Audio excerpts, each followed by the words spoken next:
날마다 말씀과 동행하는 동행 묵상입니다. 11월 20일 목요일이고요. 느헤미야 1장 1절에서 11절 제목은 말씀을 복습하게 하시는 하나님입니다.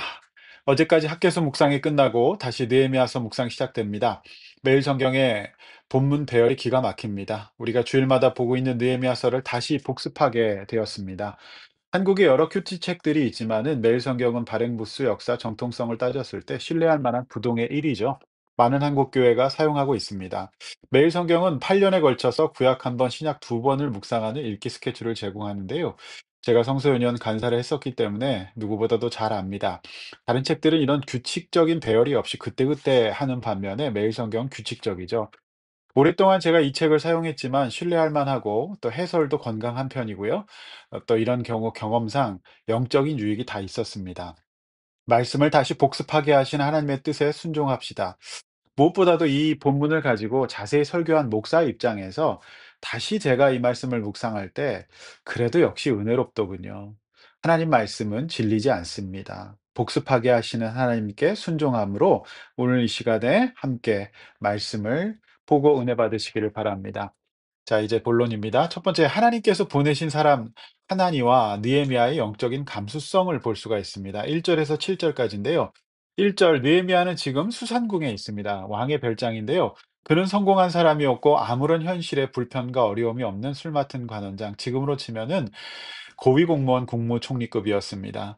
그 자리까지 가는 데 있어서 이방인 포로 출신이었던 그가 어떻게 살았을지 우리는 상상할 수 있습니다. 그때 그 형제 중 하나인 하나니가 예루살렘에 먼저 다녀오게 됩니다. 그리고 귀환했던 우리가 묵상했던 에스라와 학개 시대 사람들의 형편을 이야기해 줍니다. 그야말로 형편없습니다. 3절, 큰 환난을 당하고 능욕을 받으며 성은 허물어졌다, 불탔다, 성문은 불탔다 이렇게 나옵니다. 사는 게 아니었습니다. 그들의 삶에는 세 가지 고통이 있었는데요. 육체적 고통, 큰 환난이죠. 심리적 고통, 능욕을 당했고요.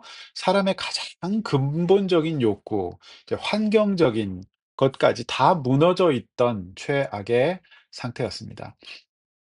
심리학에서는 이것을 디스트로이드 피플, 그러니까 파괴된 사람이라고 얘기합니다.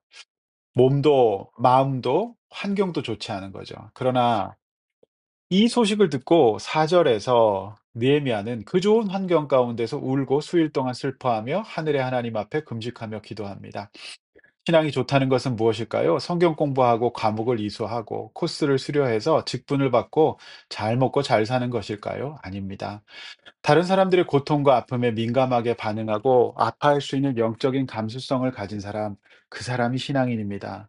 기독교는 그런 겁니다. 성부, 성자, 성령, 삼위 하나님이 그런 분이시고 우리 주 예수 그리스도가 이 땅에서 그런 삶을 사셨기 때문이죠. 도대체 믿음이 좋다는 기준이 무엇일까요? 오늘 본문은 저와 여러분들에게 이런 소식에 불편감을 느끼고 기도하고 곡기를 끊고 기도할 수 있는 사람인지를 묻고 있습니다. 그런데 그 일을 나도 못하고 잃어버릴 수 있습니다. 수상궁에선 잃어버릴 수 있습니다. 그때 하나님께서 보내신 사람, 하나님과 같은 사람으로 말미암아 우리의 영적 감수성이 살아나는 겁니다. 그래서 우리는 동역이 필요하고 서로 함께 자극해 줘야 합니다. 그 동역자를 교회라고 하는 하나님의 몸 된 교회를 통하여서 만나게 되고 그래서 우리는 오늘도 함께 기도하는 겁니다. 내 옆에 함께 기도할 하나니가 있어서 감사한 오늘 새벽입니다. 두 번째 말씀에 근거한 하나님을 알아야 기도가 지치지 않는다. 이제 4 절에서 이제 10 절까지 말씀인데요. 기도라는 게 그렇습니다. 말씀이 없으면 중언부언 그러니까 공허하게 됩니다. 불교의 나무 아비타불, 이슬람의 인샬라와 다른 것은 우리가 기도할 때 그 기도를 들으시는 하나님에 대한 풍성한 지식과 지혜가 있어야 하나님도 들으실 수밖에 없는 기도를 하게 되는 겁니다. 보십시오. 누군가를 설득할 때 상대가 무엇을 원하는지, 상대가 무엇이 필요한지를 알고 접근해야 설득이 됩니다. 협상의 기본입니다. 그저 내 입장에서 말해봐야 설득과 협상 안 됩니다. 상대방의 니드와 나의 니드를 적절하게 조화롭게 배치할 때 설득이 가능합니다. 4절에서 10절은 느헤미야 그가 어느 정도 하나님에 대해서 깊이 알고 있는지, 평소 말씀을 얼마나 깊게 묵상하고 있는지를 잘 보여주는 마치 신학 개론 교과서와 같은 정통한 말씀 지식입니다. 그의 고백들은 오늘날 개혁주의 신학과 견주어서 손색이 없을 정도의 완성도가 있습니다. 기도하실 때 말씀을 비추어서 기도하십시오. 그래야 기도가 지치지 않습니다. 시간이 모자랄 겁니다. 자, 5 절부터 보시면은요. 언약의 하나님을 볼 수 있고요. 6 절에는 대속의 회개에 대한 내용이 나옵니다. 그리고 7 절에는 실천을 강조하는 실천 신앙, 그리고 8 절에는 옛적애로 시작되면서 역사적인 신앙이 나오고요. 9 절에는 택함과 예정의 신앙까지 나오게 됩니다. 그리고 10 절에는 권능의 신앙과 하나님 백성의 신앙까지 나옵니다. 말씀과 기도는 이처럼 하나입니다. 말씀이 있는 곳에 기도가 있고 기도가 있는 곳에 말씀이 있습니다. 이제 말씀을 듣더라도 그 말씀을 가지고 기도하지 않으면 말씀이 나의 신앙적 근육이 되지 않습니다. 그냥 떠다니게 됩니다. 근데 우리가 이 말씀을 듣고 기도할 때 그 말씀이 임하고 그 말씀을 붙잡고 또 기도할 때 완전히 우리에게 힘이 되는 겁니다. 하나님이 들으실 수밖에 없는 기도가 된다라고 하는 것이죠. 저와 여러분들의 기도는 말씀에 근거하고 또 말씀만 있고 머리만 큰 그리스도인이라 뜨겁게 기도함으로 충만한 그리스도인 되시기를 주님의 이름으로 축원합니다. 마지막 10 절에는 이중적인 정체성 속에서 우선적인 영적인 정체성, 하나님 자녀의 정체성을 일치하는 느헤미야를 볼 수 있습니다. 11절 말씀입니다. 느헤미야는 페르시아 제국의 2인가 술 맡은 관원장이었습니다. 그는 분명 하나님의 자녀와 고위 공무원이라는 이중 정체성을 가진 사람이었습니다. 우리가 그렇듯 교회에서는 집사고 회사에서는 사원입니다. 그러나 세상 사람들은 사원의 정체성만 있습니다. 그리스도인도 살다 보면 사원이라는 정체성이 하나님의 자녀라는 사명자의 정체성을 압도해 버리게 됩니다. 그러면 안 됩니다. 느헤미야가 오늘 이 자리에 오르기까지 어떻게 살았을지 생각해 보자고 하지 않았습니까?